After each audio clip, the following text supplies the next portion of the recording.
Alicia, I do want to speak to you about your career because you've retired once, you've made a great return, you've got married, you intend to go back on tour, you've got ongoing elbow issues, should we call it?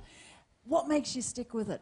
Well, I guess injuries all of us have experienced, probably the majority of the room have experienced, and you do the best with what you have at the current time. And yes, I did retire once because I just got very tired of continually overcoming adversity, injuries, probably physically as much as mentally. But there's no denying that I love the sport. In the year that I did retire, I was living in Perth with my then fiancé, now husband. I would organise hits of tennis at the local Cottesloe Tennis Club 2, maybe 3 times a week. That was just purely because I enjoyed it. It was fun. It was fitness. I didn't need to be doing it, but it's just part of my weekly routine. I think it will be part of my life forever. I was doing a little bit of coaching, helping out with some of the state's top juniors, enjoying playing tiebreakers against even the 14-year-olds, enjoying beating them in tiebreakers. Then I practiced a lot with a lot of the top guys in the squads and was competing relatively well with them as well. So there was a small inkling in my mind that I could potentially make a comeback from the day I started back playing professional tennis, ranked 0.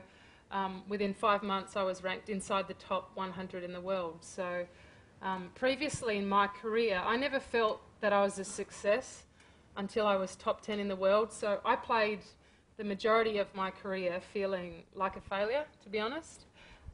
Once I reached that number 8 ranking or the top 10 in the world, then I felt that, okay, I've done okay, I'm a tennis player. But really until that point, I think that's the expectation that I put on myself and my goals.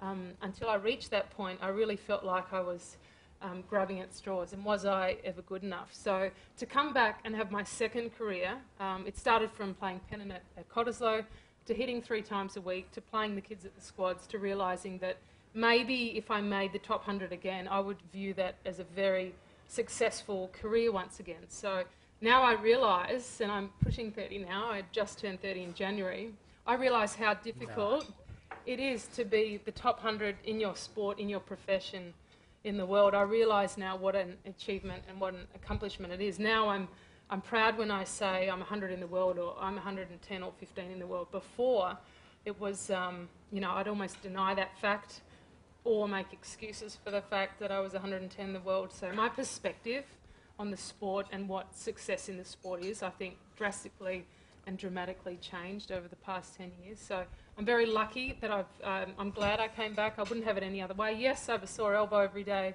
Yes, I take plenty of medication to get me back on the court, but it's all for a very good reason and for the simple love of the sport.